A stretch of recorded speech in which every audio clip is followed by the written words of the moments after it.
Hello and welcome to the Dirty Potter Challenge number 5. If you are new to the channel and you don't know what the Dirty Potter Challenge is, about once a year I pick one thing to challenge my community and patrons with to see if they can make them. They record the process, they use the proper hashtags and post them on the internet.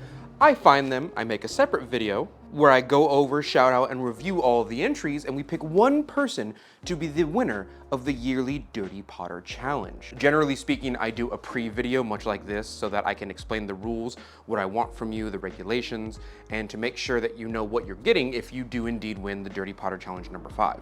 I'll be honest with you, I don't remember what number we're on, so we're just gonna use this hashtag because I hope that's the one we're on, because I have lost count. For those of you who are new, the Dirty Potter Challenge was created for a number of reasons. Firstly, people kept showing up in my DMs trying to get their pottery careers off the ground, begging me for shout outs, and I was like, you know what? I'm just gonna create something to where you can do a little bit of work, and then if I like your work, you'll get a shout out.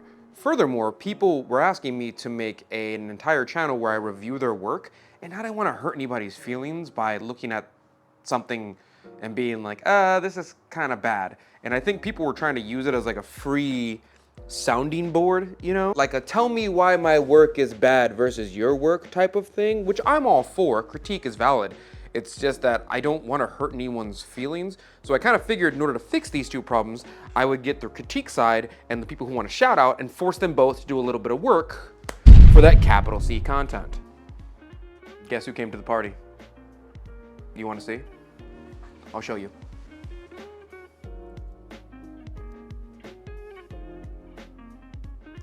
She's getting more comfortable with me day by day.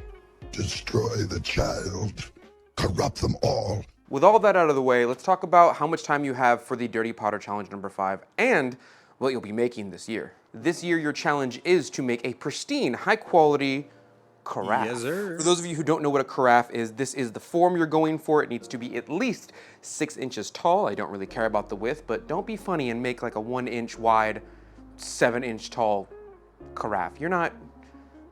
No. There's a couple of rules around making the carafe. Number 1, you are allowed to slip cast this time around. For those people who slip cast out there and you're just gonna go buy a vase and then slip cast that and try and size it down to call it a carafe, I see you. If I can Google Lens your form and it shows up on the first page. Stop it. I've recently gotten into slip casting myself, so now I hate being that guy who's like, no slip casting. But my contention is I'm cool with slip casting as long as it's your forms that you're slip casting. But if I can find that form in its pristine shape as it comes out of the cast somewhere else, like on the first page of Google by using Google Lens, then I know for sure you just jacked a form and called it your own. The second thing is that the carafe can have a spout or a pour place, but it cannot have a handle. Bonus points for making it ergonomic. Bonus points for making it easy to handle. The difference in between this 2 liter and this 2 liter is that one is more ergonomic than the other and fit for the human hand and the human experience. Other than that, you can paint on the carafe, you can carve the carafe, you can do anything you want. You can make a hole in it to make one of those like bottles that have holes in them, but they're still relatively functional and you can put your fingers through them and pour them out. Those forms are all fine. This challenge is mainly wheel throne specific, but it is definitely open to sculptors as well. I know plenty of people that can slab build themselves a nice small vase, which is essentially what a carafe is, to be honest. Okay, that's your challenge. Oh, actually, I almost forgot. The prize for first place is going to be one of 2 options. And if you win, I'll contact you and I will give you a choice in between the 2. The first place winner will get the choice in between a brand new green clapron. Ooh, yeah, ooh la la. This is much like the claprons that you see me wear almost every single video. The difference is that this one is kind of an army green, and I like this. I like this a lot. There's gonna be some nerd in the comments below who's like, actually, it's an olive green. Shut up. You may also have the choice of what I think a lot of people are going to choose instead of the clapron, which is a 5-pound increment worth of Amico's dipping and layering glaze low tide. I have a couple of extras of these laying around, and there's some of them that I haven't done reviews on left. And I figured instead of me doing reviews on them, I could definitely give them out to some people in my community. Especially if you're trying to learn how to make glazes or you're trying to get making glazes underneath your belt.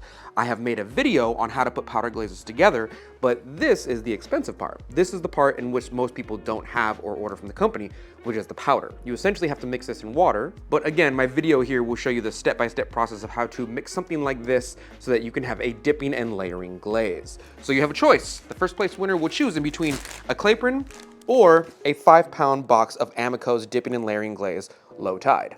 Now for the ways in which I can find your work. Firstly, using the hashtag DirtyPotterChallenge number 5 on either Instagram, Blue Sky, Facebook, or YouTube will be very, very easy for me to find your work. We don't use TikTok and X anymore for American reasons. Listen, I'm not gonna get political here, but we had a war with the people who like that kind of stuff, and we won the war, which shows us that the ideology of that type of thing is not accepted in the fabric of American morality. So if you back that kind of thing, you are in fact less American than me, which is crazy because I ain't even that American. That's a lie, I'm actually super American. But if you want me to find your work, go ahead and list them on any of the other social medias that I just named with that hashtag, and it should be pretty easy for me to. Bonus points if you video the process and then send me the videos one by one, along with tagging me on those social medias at either Earth Nation Ceramics or, I mean, it's pretty much Earth Nation Ceramics wherever you look, either on YouTube, Instagram, Facebook, and also Blue Sky. You can find me on all those things underneath Earth Nation Ceramics. A small tip here, if you are recording yourself and taking pictures, make sure on some level to include your name, where you're from, and what you're doing so that I can know exactly what you're doing. Because some people send me random pictures and videos just to kind of like share their work, which I love on Facebook and Instagram, by the way.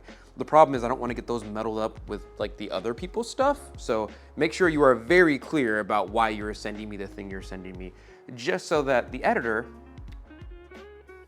which is really just me, can differentiate in between the challenge entries and random people sending me pictures. Okay, that is it. That is the Dirty Potter Challenge number 5.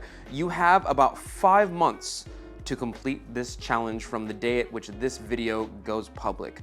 Good luck out there. May the kiln gods be with you. Make sure you read a history book, especially from World War II, and I will see you, Dirty Potters, next week. Thank you for your patronage.